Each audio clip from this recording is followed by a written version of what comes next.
Welcome to the Wholesaling Inc. podcast, America's #1 podcast for new real estate investors, where we know that finding discounted property is the most proven path to financial freedom. I am your host, Brent Daniels, Mr. TTP, and I am telling you this right now. If I can do this business, so can you. So let's get started. Listen, we start our real estate journey looking for discounted properties, finding incredible deals, and either flipping those deals or assigning those deals or keeping them in our rental portfolio. But the main goal is to buy cash flowing assets. And I have somebody on the podcast today that is going to break down one of the absolute best cash flowing assets. It truly is a business in itself, and we're going to be talking about finding, managing, and the exciting world of residential assisted living. And I've got Isabelle Guarino here, and we are going to have so much fun. I love it. I'm excited to be here. Thanks for having me. Welcome. So, your dad was in this business for a long time. Yep. He had an incredible reputation. Unfortunately, he passed. Yes. And you took over the business of your assisted living facilities, right? Yes. So have you always been in the world of real estate? You know, my dad has always been, and Right. I watched it growing up, but I was not interested. I was like, I'm going to go do something else. So I interned with Disney when I was in college. And then after school, I was like, I don't really know what I want to do yet. I don't know how I want to apply my degree. So I'm going to be a flight attendant, right? I'm going to travel the world, meet people, and do that. And so, you know, that's a fun career, but you make no money doing that. And I grew up a certain way with my dad being in real estate. Yeah. So I was accustomed to a certain lifestyle, and that wasn't paying the bills. I needed to find something else. So I started working with him, and the rest is history. Well, I think it's really interesting because, you know, we don't interview a lot of people that it's like the second generation. Yeah. Right? Yeah. And so is it second generation, or was your dad's dad? No, second. Mom, parents, anybody? So Just he second. got into it and then really figured it out. Yeah, I think him and his brother were the first real estate investors in their family. He started investing in real estate at 18 and was doing everything, fix and flip, wholesale, low income, apartments, you name it. But when we got into RAL, he sold everything else he was doing and went all in on that. Why? You know, the cash flow was really good, and he felt like the impact he was making was so much greater. Right. He was frustrated when he went to low-income households and all this was happening. He was frustrated when people destroyed the properties, or when, you know, he spent all this time trying to flip something and turn it into something beautiful, and then it's a bad timing to sell it, or it took too long, a contractor screwed you over, whatever the case, he was over it. Yep. This just was like, wow. This is pretty clear that this is the way to go. Well, we'll break down the numbers in a second, but we're speaking to an audience of go-getters, an audience that is putting their marketing dollars into finding really great opportunities. Yep. How do you know when you find an opportunity that could be good for an assisted living facility? Yeah. Right? Because is there a license you have to have? Is there a certain type of property, type of amount of bedrooms? You hear pad splits going on a lot, and you hear that type of thing. But this is different. This is like a very specific property that you need, right? Or am I crazy? No, you are looking for certain things. The first thing you're diving into is demographics. Okay. Right? You want to be in an area where the average age range is 50 to 70 years old. They're upper middle class, typically homeowners, typically college grads, typically making 2 times the median income. That is going to be your target market. Yep. Then on the real estate side, we're looking for the max amount of bedrooms and bathrooms that we can. Depending on where you are in the country, you're allowed to have somewhere between 6 and 16 residents in the home. Okay. We're here in Phoenix. Yep. We're allowed to have 10 residents in a home. So I'd be looking for something as close to 10 bedroom, 10 bath as I can.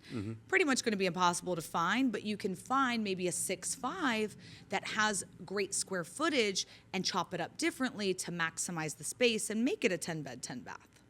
So you'll go into a property and change the floor plan? Change the floor plan. Really? Sometimes you're turning a dining room into 2 bedrooms or a living room into something. And it's not like pad split, because I still want a kitchen, I still want a dining room, a living room, but maybe they're not in the right place to maximize the bedroom, bathroom setup.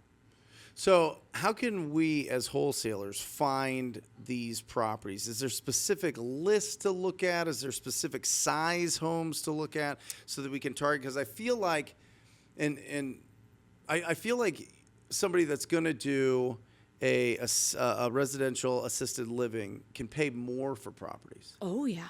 Oh, yeah. Right? Yeah. Which means it really opens up how we can negotiate, opens up how much we can make on each one. Yep. I mean, here in Phoenix, okay, $5,500 per month per person is kind of the average to live in a care home. If you can have 10 residents there, it's gonna bring you in $55,000 every single month of gross. It may cost you $10K in a mortgage or a lease, and I'm willing to pay that all day, and it may cost you $35K to run it. So pay for your staff, your food, your electricity, cable, you name it.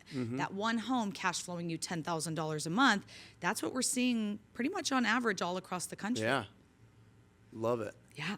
So how do we find these deals? So you're looking for those demographics. You're looking for the larger square footage footprint. Think 300 to 500 square feet per resident. So if you're allowed to have 10, right, minimum a 3,000 square foot home, upwards of 5,000 is very comfortable for this property. Yeah.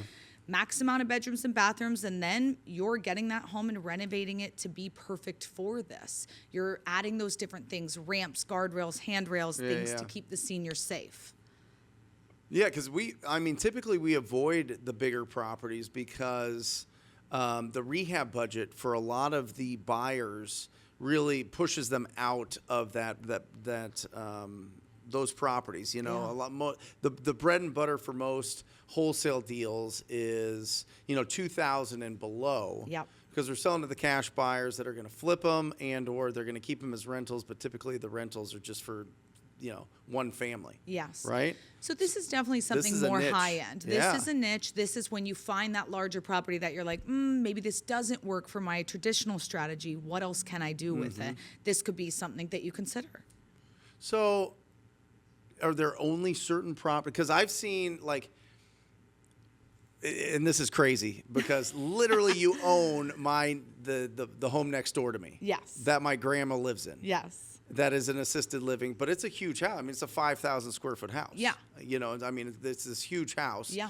But did you have to go through some sort of zoning? Did you have to go through some sort of, go to the city and say, hey, listen, we want to have a license to run an assisted living here? Like, what does that look like? Depending on where you live, the zoning's going to vary, right? Okay. Every county varies greatly, but most of the time these are zoned residential, R1, R2. Right. Occasionally you are dealing with a different type of zoning and you just kind of go with it. You either get it rezoned or whatever the case is in that specific area. As far as the licensed is based on square footage, points of egress, and safety for the seniors. Okay. It does not have to be ADA compliant, but you want it as close to that as possible because that's what the seniors need. Yeah. So you're adding in things to keep them safe. The physical home gets a license through the fire marshal. So they come over and they kind of give you that stamp of approval based on all those things matching the state's criteria for what is allowed in an assisted living. Can you make any house an assisted living? More or less, yes, but they're going to be more successful when you focus on those higher end areas. Because if you do it in a lower end area, you have the seniors who can't afford that $5,500. Maybe they can only afford $2,000 a month, and now your income is less. But that $35,000 in expensive, it doesn't change. Right. So my expenses are still high. My mortgage might have been less, but my income's less. So typically, when the mortgage is higher, the income from the seniors is higher. They go hand in hand. So find a bigger house in a nicer area. Exactly. Right? Yep. And then you really got to put in the budget to get renovate. everything Up to code, up to speed, get it all there. There's really 4 ways to get into this. You could buy land, build custom from the ground up. For states like Texas, Illinois, Ohio, where you're allowed to have 16 residents in a home, it makes sense to custom build. Sure. Right? Second, convert a single family, which is what we've been talking about. And typically you're not starting with a 3-2. When I say single family, everyone's like 3-2, 1,200 square feet. No. A 6-5 is still a single family residential home. It's just a lot larger. Yeah. So that's more what we're looking at. The third way is to lease a home to use for this. Someone else has done the renovations. You're going to lease it and operate the business within their home. And the fourth way is to buy an existing REL business. You're buying the real estate, buying the business. There's 30,000 group homes that exist across our country today, and most of them, about 70%, are run mom and pop. Yeah. So the person who owns the home, lives in the home, works in the home, does the care themselves. We're kind of the first people to come into the market and do it more professionally. Say we're going to run this like a business. We're not going to, be in there on the day to day. So if I wanted to find investors that want to own these properties, do I just call their existing facilities and start building up like a group of these buyers or potential buyers and just open up the conversation and say, hey, listen, I want to find you your next property. Where are you looking? What are you looking for? Let me go after them. That is a very smart way to go about this, right? Partner with people who are already doing this, who are already looking for this. You say, I'm bringing the real estate piece, and we call that being a preferred real estate provider. Right. So you're going to buy the home, you're going to renovate the home, get it ready to go, get that stamp of approval, and then they're going to operate the business in your property. So they may be paying you up to 2 times the fair market rent just to be leasing your property. And this isn't a single family signing a 1-year contract. They're signing a 3, 5, 8, or 10-year contract because they're trying to plant roots. They're trying to establish a brand and a reputation. They don't want to be kicked out after a year. So it's not like, I always thought that it was like there can only be a certain amount of assisted living houses within a certain population. Is that crazy? No, you're what you're thinking is possibly a distance rule. Yeah. Every county has a distance rule. So some, it's like, hey, it can't be within 30 yards of your home, which could be the house next door, depending on how big the lot size is. Sure. Others, it's a 5-mile bird's eye view radius. Right. So you have to find out what your specific county rules are and then go with it. But there is a distance rule almost everywhere across the country. Distance from where you live, or Distance from where you want the another home. assisted living facility? Exactly, where another home. Another assisted living home. Got it. So you have to call and figure out how far the distance is. Like the one you have next door. Yes. How far away can you have another one? That county is very comfortable because if you think we were just talking, there's potentially 2 or 3 care homes on that street. Yeah. So there's very lenient rules there. It may be like the 30-yard rule. Yeah. But if we go to Paradise Valley, it may be a 5-mile bird's eye view, right? I don't know them all off the bat because they're all different, but everyone has some form of a distance rule. So you can get your state directory of all the care homes in the state, all the licensed homes, find out which ones are near you, and then your state rules are all listed on usually the Department of Health website. So the DHS website of your state, you can download them, see them right there, and it will tell you how far you have to be from the next care home. How did you find your facilities? That particular one that your grandma's in, we actually asked a placement agent, which is an entire industry of people who, when your grandma or mom or dad falls and breaks their hip, you basically go to them and you say, hey, we need help for them. This is the price point. These are the amenities. This is the location we're looking for. They tour you to different homes. It costs the family nothing. Right. It costs the care home owner the first month's rent. Right. So if that was $5K, then that's what I'm paying that placement agent. But I'll pay that marketing dollar all day because the average stay in a care home is 3.5 years. So $5K up front, cash flow for 3.5 years, easy deal. Absolutely. So we asked a local placement agent, where's everyone asking for a home? Yeah. And she was like, this exact area. We found that home in that neighborhood, and it has been one of our Just on the most market? profitable homes. Yes, because that particular home was funky. It was weird. It had a 30 by 36 foot great room that had like multiple fans in it. It was super weird. And everyone who would walk in, all the regular single family investors or just regular families are like, how do I furnish this? Like, what is this room? This is weird. We walked in and we were like, bingo, bingo, bingo. This is amazing for this. Awesome. So sometimes you're looking for that funky home, that weird home, the home with the power line behind it, the home that backs up to the Target parking lot. I don't care. Yeah. Right? Like, but a single family investor, they're going to be like, oh, no, that's not going to work. Right? For us, that's amazing. I know really successful investors that actually talk to the placement agencies to get deals. Oh, yeah.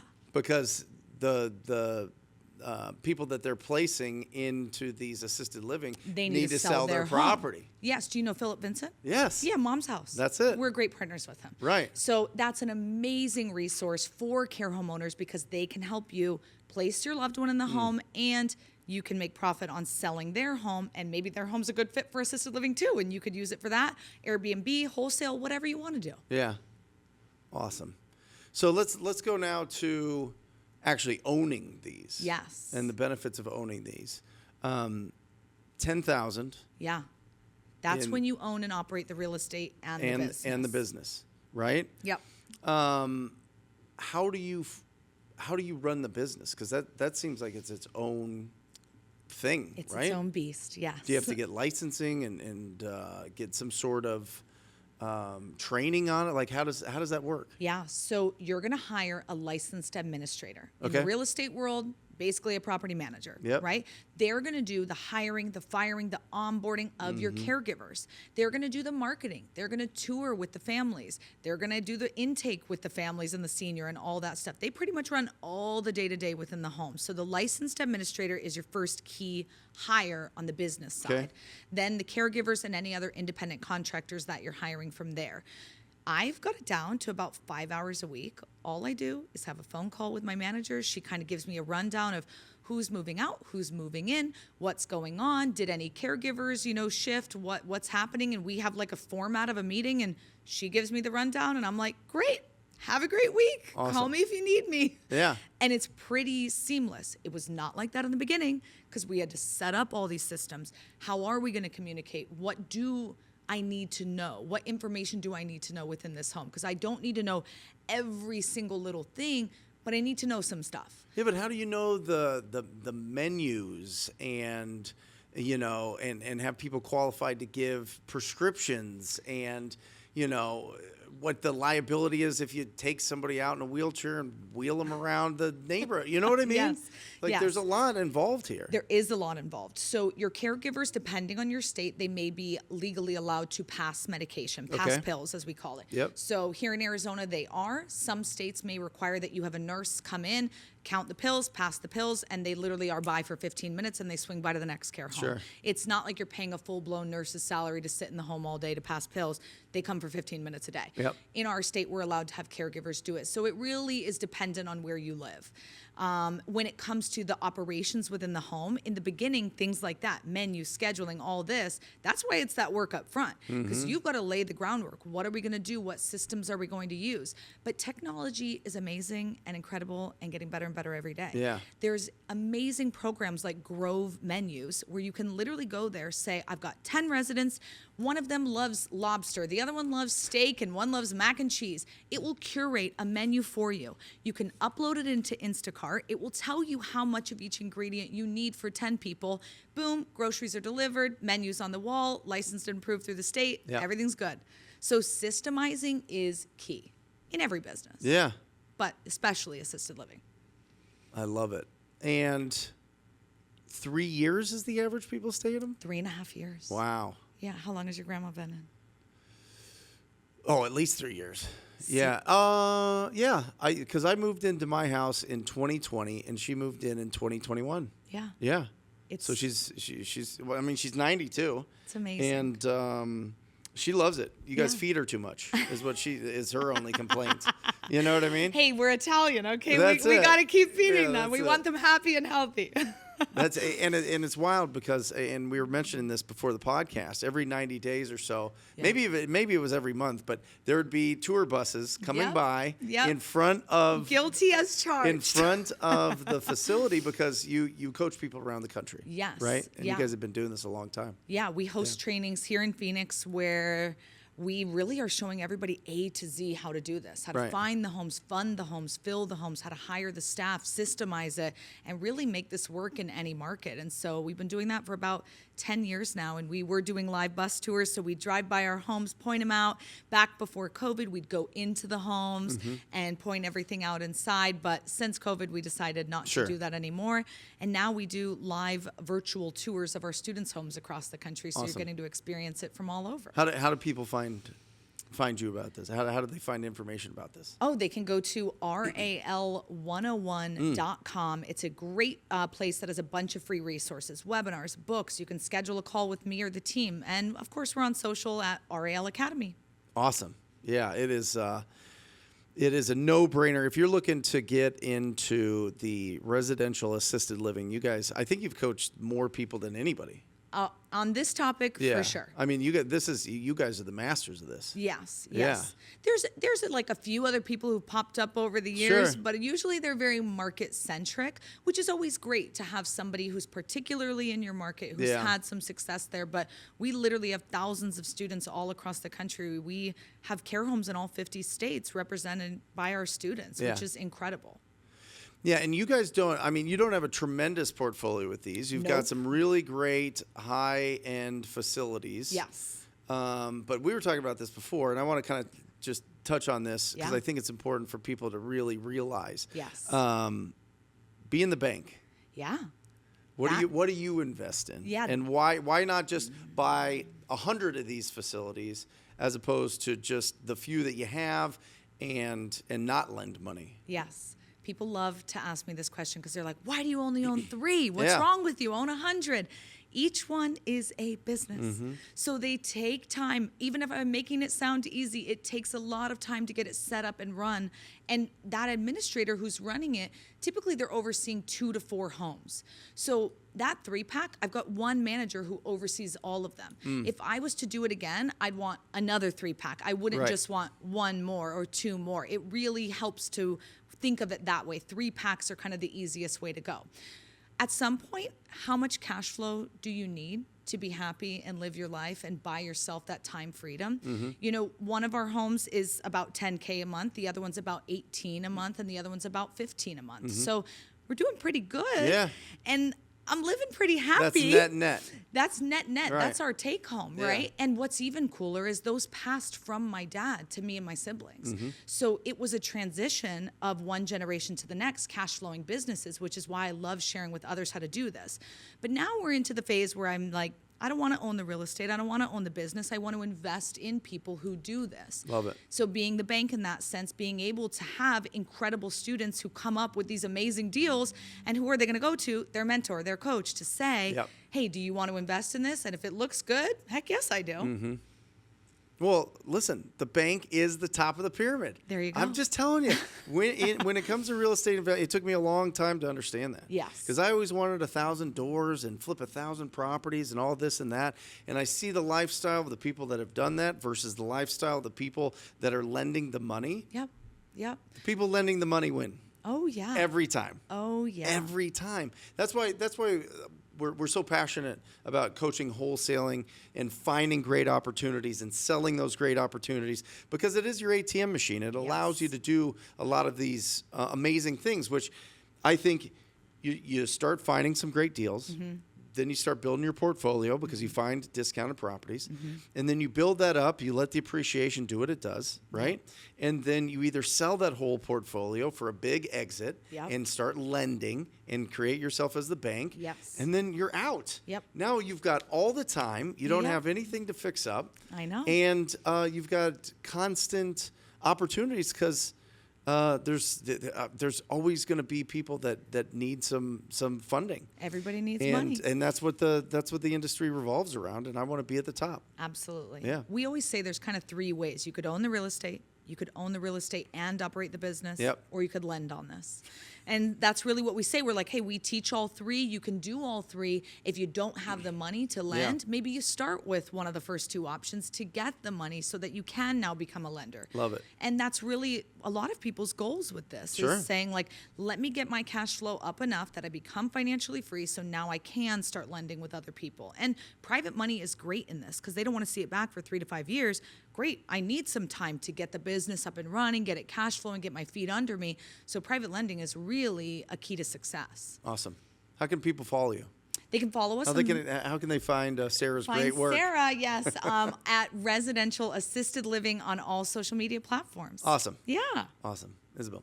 Thanks for having me. Thanks for being on here. Nice to see you. Awesome, guys. Really, it's, man, I love this business because there's so many different opportunities to be really, really, really good. And if it's one of those things that you hear Isabelle talking and it makes sense to you and you feel like real, like that, I don't know. I feel like there's a lot of heart to what you do. Yes. You know what I mean? Yes. It's got to be that equal balance. Do good, do well. But it feels better making a bunch of money doing well. Yes. You know what I mean? Yes. And feeling good and doing all that. So if that's you guys, definitely check it out, RAL101.com. And that is it for our podcast episode today. I'm Brent Daniels, Mr. TTP. Check us out at wholesalinginc.com. And I end this podcast, as I always do, encouraging you to go talk to people. Till next time. Love you guys. See ya.